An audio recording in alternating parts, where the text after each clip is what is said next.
আমার সারা রাত ঘুমিয়ে কলিজা ঠান্ডা হয়নি, কারণ আমার ঘুরতে যাওয়ার চুলকানি উঠেছিল।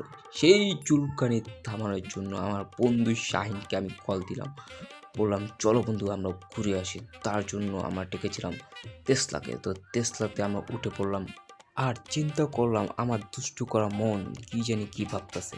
আর এমনি দেখি যে টেসলার ড্রাইভার বারবার আমাদের দিকে তাকাচ্ছে, আর মনে হচ্ছে আমরা দুজন এলিয়েন। ও ইয়ে, এমনি দেখি বিপজ্জনক রাস্তায় বিপজ্জনক যন্ত্র নিয়ে দুই অদ্ভুত রকমের প্রাণী আমাদের সামনে দিয়ে যাচ্ছে, আর আমাদের ক্যামেরা দেখে বলতেছে চমলক্ক।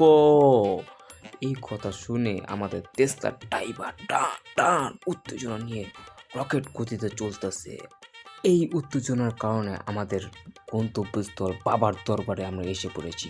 ও ইয়ে, ওর দুষ্টু মন কি জানি করতেছে রে ভাই, ওই হাত দিয়ে দুষ্টু গুলি গুলি খেলতেছে ভাই। এইটা দেখে আমার মাথায় নষ্ট। হাই হাই, ও কতক্ষণ পর দিকে গুলি লিয়ে ছুটতেছে ফুটকার দিকে, একের পর এক গুলি মারতেই আছে ফুটকার ভিতরে ভাই। কতক্ষণ পরে দিই যে ওই আমার দিকে গুলি তাক করছে ভাই রে ভাই। ওই এমন ঘুষি মারছে মনে হয় এক্সের নাম মনে পড়ে গেছে। হাঁটতে হাঁটতে যাই দেখি যে একটা ফুলের স্টল, তো ফুল দেখতেছি, আরো একটা বেরিয়ে দিই, ফুল কাটতেই আছে। এইটা দেখে আমার দুষ্টু মনে মিষ্টি মিষ্টি কথা আসতেছিল ভাই। আমি কাকে মিষ্টি মিষ্টি কথা বলবো, আমার তো প্রেমিকাই নাই। আর এদিকে আইসা দেখি যে আমাদের চান্দু আঙ্কেল চান্দি নিয়ে খাড়ায় আছে।